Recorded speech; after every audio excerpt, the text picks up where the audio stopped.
جنوبی کشمیر کے ضلع پلوامہ کے متعدد علاقوں میں دھان کی فصل بلاسٹ نامی بیماری کے زد میں آنے سے کاشتکاروں کا بڑا طبقہ پریشانی میں مبتلا ہے۔ کسانوں کا کہنا ہے کہ کڑی محنت کے بعد جب دھان کی فصل تیار ہونے کو تھی کہ بلاسٹ نامی بیماری کی وجہ سے پوری فصل تباہ ہو گئی ہے، جو کسانوں کے لیے باعث تشویش ہے۔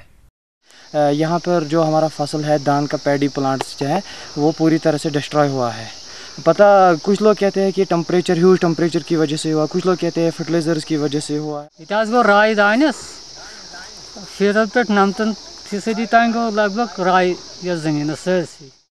کسانوں نے محکمہ زراعت پر الزام عائد کیا کہ محکمے کی جانب سے اس بیماری اور اس کے سدباب کے لیے ابھی تک کسی ٹیم کو اس کی جانچ کے لیے نہیں بھیجا گیا ہے۔ یہ اپیل ہے کہ یہاں پہ محکموں کو یہاں پہ نظر دینی چاہیے اور اگر ہو سکے تو کچھ ریلیف بھی غریب لوگوں کو دینی چاہیے۔ اس حوالے سے جب ای ٹی وی بھارت نے محکمہ ایگریکلچر ترال سب ڈویژن کے ڈائریکٹر سے بات کی تو انہوں نے کہا کہ ہماری ٹیم نے کئی بار علاقے کا دورہ کیا اور کسانوں کو ضروری ادویات کا چھڑکاؤ کرنے کی صلاح دی گئی تاکہ فصل میں کوئی بیماری اثر نہ کر سکے۔ کسانوں نے حکام سے معاوضے کی درخواست بھی کی ہے۔ پلوامہ سے ڈار طارق کی رپورٹ۔